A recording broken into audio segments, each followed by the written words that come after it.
Okay, Aphantasia. Another video on YouTube. This one really blew my mind.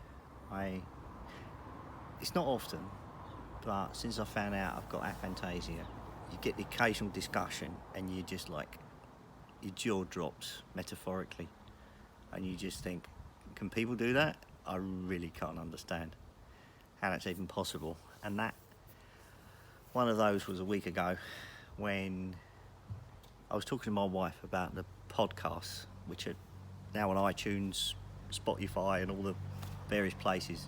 I've done one which is 5 minutes long, which is just really setting the scene for what the others are to follow. I've got a few people that are going to join me. They won't have aphantasia, but they will have an interesting take on what they see, feel, hear, etc. So I think we're going to learn a lot when we sit down and try and talk and figure out what we all each other see and experience.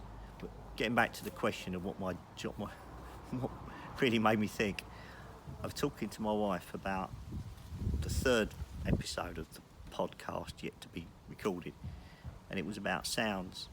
And I had a conversation where we were talking about hearing sounds in your mind and all that kind of thing, which I can't do at all.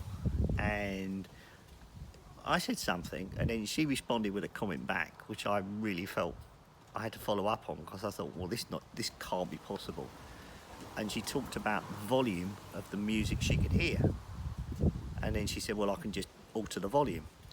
I was like, hold on a minute, you can alter the volume of the music you're playing in your mind?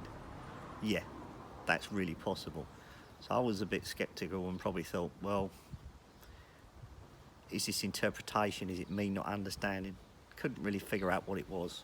So I asked a few people that I know at work, and it turns out, yeah, they can do that, and the few people that can do that are able to do it quite successfully and repeatably, which I have found really surprising. And some people even said that they could, if they were listening to an orchestra in their head or a piece of music that had classical content, they could change sections of the orchestra in terms of volume in relationship to each other.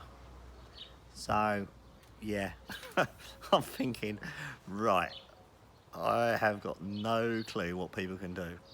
So, it started out as an innocent question, and I thought, oh my word, what do I really not understand? So it's a whole world to me that I just didn't get to do sounds. So anyway, going to cover that in the podcast, probably episode 3. If you want to listen to that one, I'll identify it so we'll work out which one it is, so you can listen to it and make your own mind up on what we all think and see and hear. All right, thanks.